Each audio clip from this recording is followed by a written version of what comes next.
So today we are dealing with mental health among young professionals, but I wanted us to keep the conversation going, especially because this is a young professional space, to just see how people holding up with their work, umepata kazi, umepata, if you're not, maybe what are you going to do, would you like help with find things? So that is what you're going to be looking about today. Whether you guys have joined us, so now we are full house. Yeah, so it's Sitting here after lunch, good afternoon. I'm Michelle, who is Michelle Rebecca. I'm a law student. I can say I'm still a law student. I'm still an undergraduate, but I completed my exams last week. And I'm also I was a journalist school with Indonesia.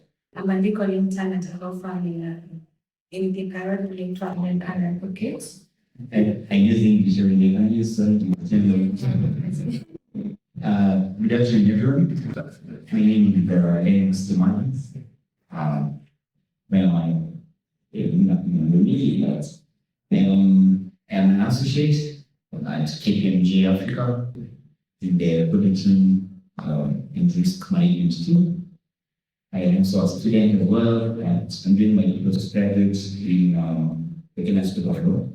So as a lawyer, you must do the vaccine or know what the responsibility going to be again. So technically that's it. Of course, between work, school, that's it. I don't do other things on the side. I am on number one. Yeah, and I also play soccer and basket. What's invisible in light for me, and it's the world of mother video.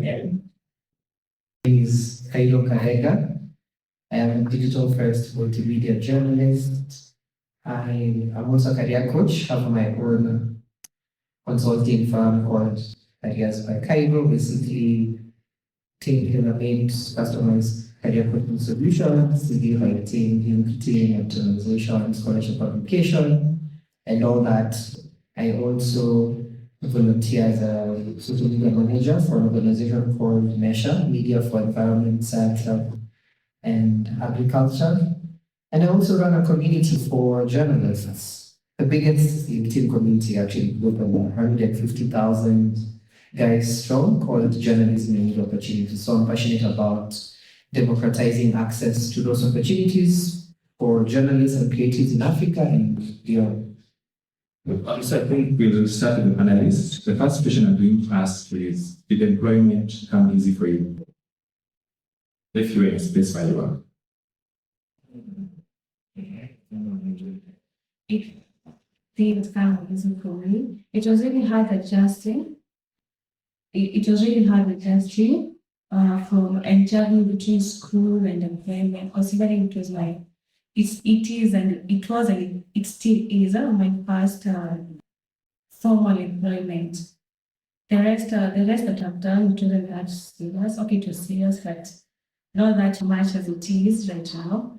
So it was really hard juggling between school and work. And I remember I'm fresh from school, so my supervisors, my bosses, they were expecting me to. You're fresh from school that you're so easy to use, you're not supposed to have forgotten about it. So it was hard at first, but I also found I found peace actually as time went by, because as much as they had high expectations for me and from me, they also were considerate, and they also gave me time to adjust. Whenever I'm doing something and there are some issues, you can sit down with them, have some corrections. They kind of tell me, Michelle, this is what you're supposed to do. This thing I've done here, we've done it well, but professionally, as time goes by, this is how you're supposed to do. So I can say, as much as the journey into employment was at first was that harder, the support I got from my employees, my supervisors, my workmates, it has helped me adjust a bit. I'm not there fully at 100%, but I can say it's better. Right now, I'm in a better place than I was at the beginning of the employment journey. Thank you. I think maybe just to push it back slightly, do me whether employment came easy, I think did I find job easily. So personally, I think you find it easy when you come and then have you fight. find it right, sure. So for me, I think what can I say? I started working back in campus. From my, I think first year is the only year that, actually in my first year I was working as a pharmacist. So the grade low, but I was working as a pharmacist. Yeah, the minus to each one. So, then I started as a cashier, and then I did pharmacy as well. You know, pharmacist, I mean, it just comes naturally. Yeah, there's those few moments that, 3, 4 people are out in the pharmacy, the chemist, you have to say, I think at the day we let me move my own. So I found myself becoming a pharmacist in my first year of law. But that was back home. I think that was COVID era, so we were still working from home. So I had found a chemist just to still pretend and something for the, for the time, at least for Nairobi life when I come here. So fast forward to second year, I did,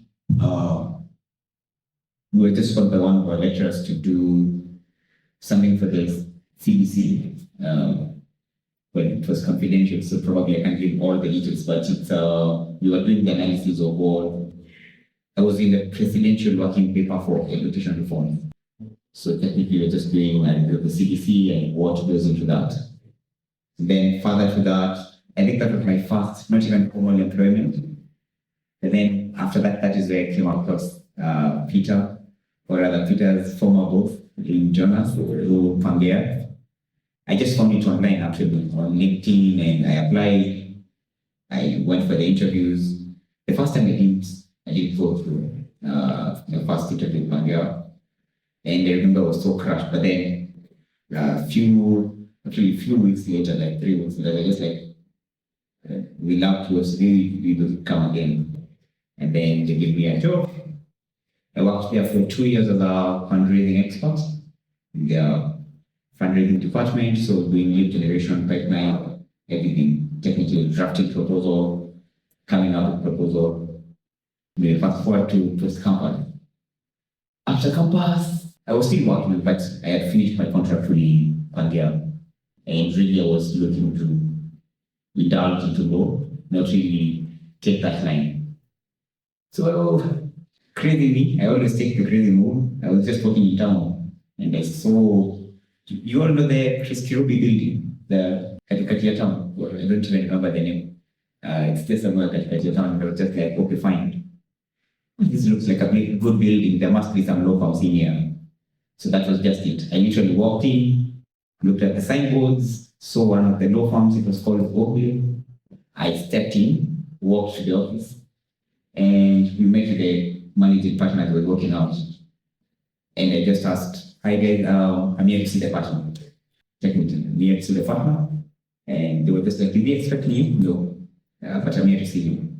And I didn't know that I was speaking to him. So I just walked in, then sent an associate. The associate spoke to me, what is it? So now the associate told me that the partner is not in, but I am the one who's in, just tell me what it is that you need. So I just pitched my CV then. She told me, okay, fine, we don't really have an opening at the moment, but send your CV. So I just sent my CV, went back, did my final advance like Michelle did. Then I was just like, okay, fine. There's no way I'm going back home to be a pharmacist. Let me just go back to that place again. So I just walked, and we didn't even take 3-4 minutes. We just bumped into each other again, and it was just like, you're back again. Yes, he's a Somali, how they speak. Yeah, man, you're back. So I was like, yes, I'm here. You told me to come back, and I'm back. And this time I'm fully dedicated. I want to work. So he just gave me a job on the spot, told me you can start next month. So in terms of coming in, they would say that be. I've also done quite a number of applications even before then. And somewhere, that's last year actually. By the time it got to September, I had like 4 different job offers from different companies. I did 1 month at Holy, calling my best was there. I did 1 month there. Then I went to Benton, San Antonio, Arizona, Magnus, and another law firm. It's a top tier law firm. I did almost 2 months there. After that, I shifted now to KPMG, where I'm currently at. I still had an option with Anjawala and Cannabis. I'm hoping to exercise soon. But yes, so in terms of whether the work really came in for me, I would say clearly, but I sorted it out honestly, because when you look at it, for example, the KPMG interviews are a series of seven-stage interviews. ALM 7-stage, Benton 6, 2 stages. So when you look at it from that perspective, really it's not easy. I have to sort it out, but at least yes, from that perspective. Maybe a little answer before I have to get on. Before you answer, Ferry, and I want to specifically because I saw your story on your social media, and you said you did apply to so many, you did so many applications, but you yet to get a response. I'm not sure right now, but at the time you said you hadn't. So I want you to also specifically say how much emotional toll has this hardening, especially during the applications and maybe not getting any response. So for me, I'm not currently formally employed. I have my own things going on, but I don't have formal employment yet. Because the outfits that I'm running, like journalism and opportunities, it's more of giving back. It's not it's a non-profit. So I have applied since I graduated. I think I've applied to more than 100 positions. I have gotten quite a number of callbacks, but some of them were a bit disappointing. So I remember recently, there's a UN internship I got all the way to the last stage, to the interview stage, but then it's unpaid. And I just reached a point. I was like, I can't do volunteer work anymore, especially if it's full time. Because most of these positions, because the companies and organizations I'm going for are a bit top tier. So, but the problem, some of them have very funny policies. So it has taken a toll on my mental health, definitely. Because you get the companies you're looking for, you don't get a call back, you get a rejection, then others just keep quiet.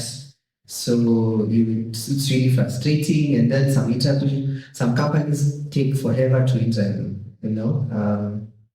I think like 3 companies so far. There's a company where in the 3rd month of interviews. So you do the first aptitude test, you do a second aptitude test, do another practice test. After that, they give you an assignment. And the teacher will question like, are you guys just using it for free, or you know, because you don't understand. They have very long recruitment processes. So I mean, 3 of those right now. Companies that I'm like, okay, I don't know. As long as they're not asking me for money, but of course it will reach a point my mental health will just be like, you know what, guys, we can't continue like this. Although I don't know when I'll snap and tell them. Yeah, we should ask. Yeah. When do you know it's too much? I don't know. I think when I'll snap, when the teachers are quite like, you guys, tell me if you're giving me the job or not. I can't keep on doing tasks and attending meetings and sending in assignments and all that. You know that? Yes. You're given assignments to do and projects. Then you do demo presentations. Then even some of these companies even do exams. Can I ask the same question? If I give a presentation and then the company, like in the creative industry, and then the company executes it, how would you feel about that? Or other instances where you feel like, yeah, well, that's okay. The good thing is this test, there's nothing really groundbreaking. I can say I have done. If I were to steal it, I mean, there's no new idea under the sun. I also stole it from someone else. So there's I'm not really given them any new thing. Yeah. It's just random tasks, you know. So the problem is knowing how to balance. So it has really been a challenge because now I've applied to so many places. I've gotten offers, but some of those offers are really bad. the terms and conditions. So the offer looks really nice in terms of money, but as Gen Zs, I think after Kona Mandamano, you're just not able to settle for less. You're just like, hapana, nikuje Saturday, Sunday, that's why I'm loved. So I've been a bit choosy because as I said, I've applied to over 100 positions. So I usually check.